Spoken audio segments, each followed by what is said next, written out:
So we've got this ecosystem pond in our tiny garden, and we're really happy with it.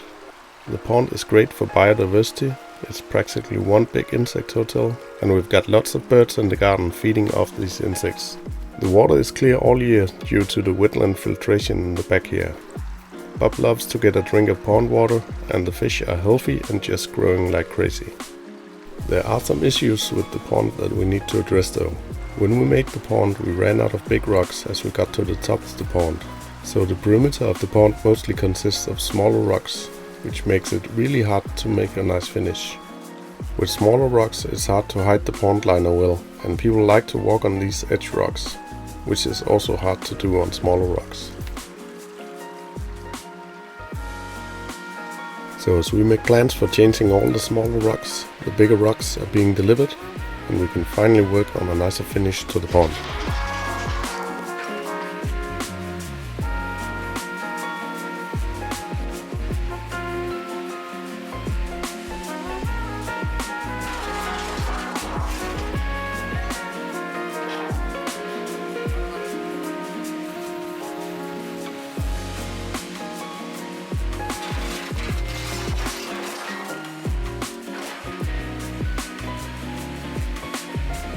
The plan is to work around the pond by changing one small stretch of edge at a time. We didn't want to lower the water level, so as we moved the edge rocks, we had to temporarily support the liner in some spots.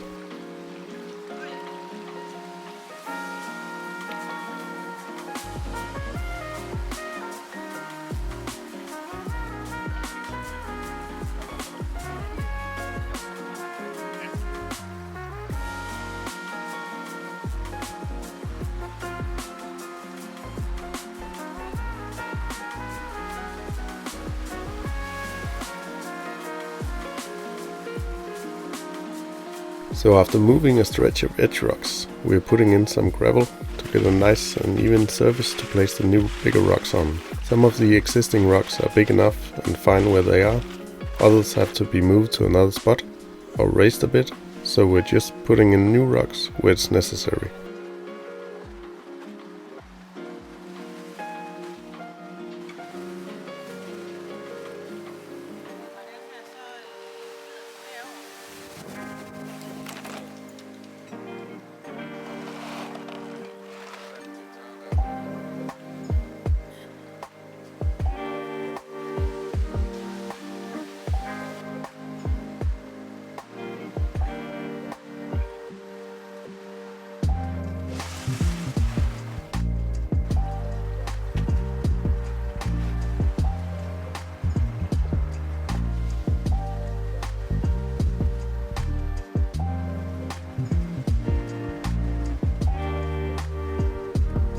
After rolling in some bigger rocks, we can put the liner up against these rocks, backfill with soil up against the liner, hide the liner with gravel, and put in some plants to soften up the edges.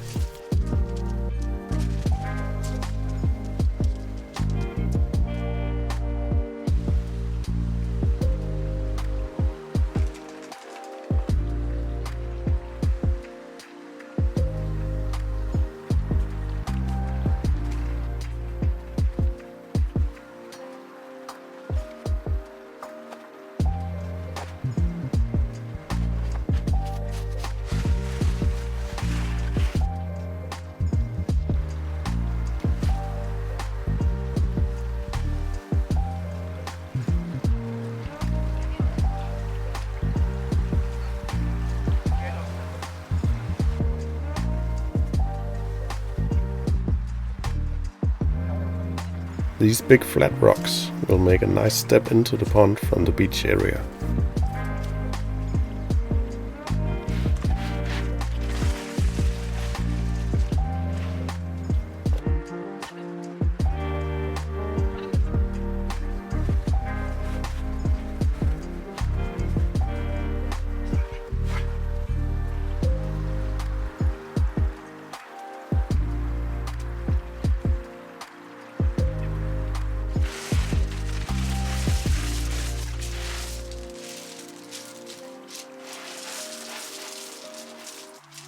Moving on to the stream from the wetland. We are happy with the look of the stream, but the edges mostly consist of big flat rocks, which makes the edges a bit too low. When there is an algae buildup in the stream, it can actually cause the water to flow over the edges in a few spots. So we're changing the flat rocks to higher rocks to get higher edges.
This waterfall is also mostly built with small rocks, and it is a bit volcano-like, so we were never really happy with it.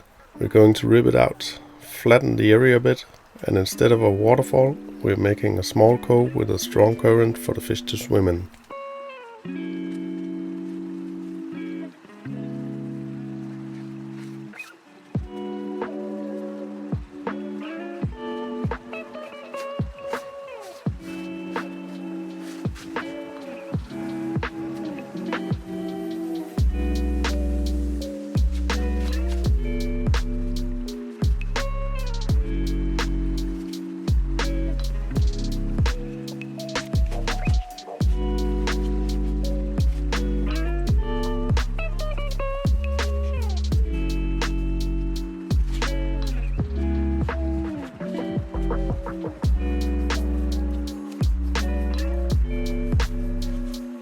We're coming across all sorts of little critters during this renovation. There's hundreds of frogs, spiders and other insects between the rocks. But we were extra pleased to meeting this little guy, which must be the young of some crawfish we put in the pond a few years ago. We don't see them that often since they're night active, but they're great to have for eating leftover fish food and stirring things around between the rocks.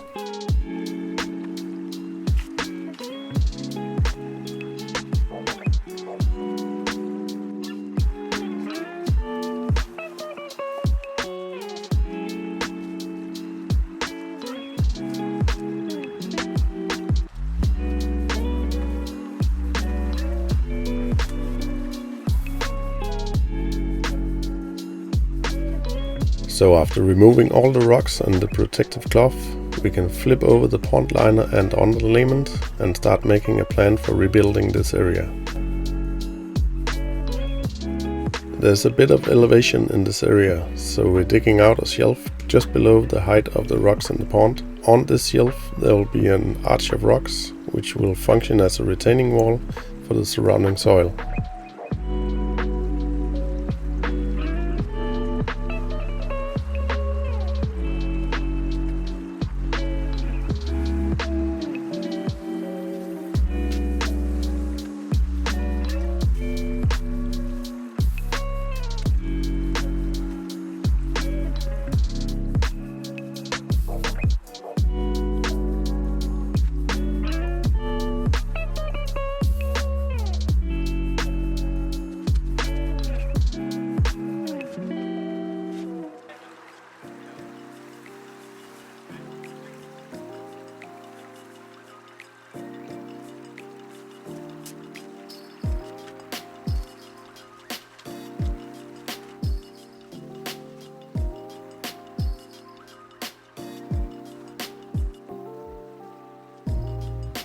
Now we can dig the second shelf to the same height as the last shelf in the pond, and so we will get a small cove in addition to the pond. Before being able to work on the cove though, we have to lower the water level to the height of the last shelf of the pond.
We learned that if a rock doesn't seem to fit in the spot you intended, quickly stop trying and just move it to another spot.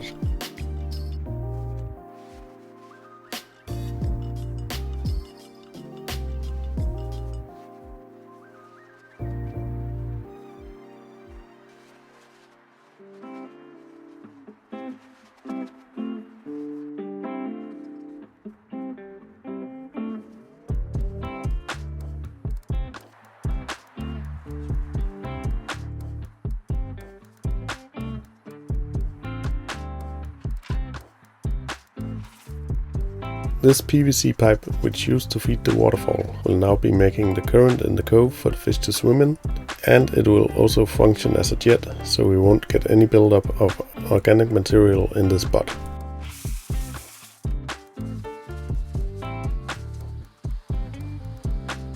And so the renovation is nearly completed. All we need to do now is some planting and the final edge work.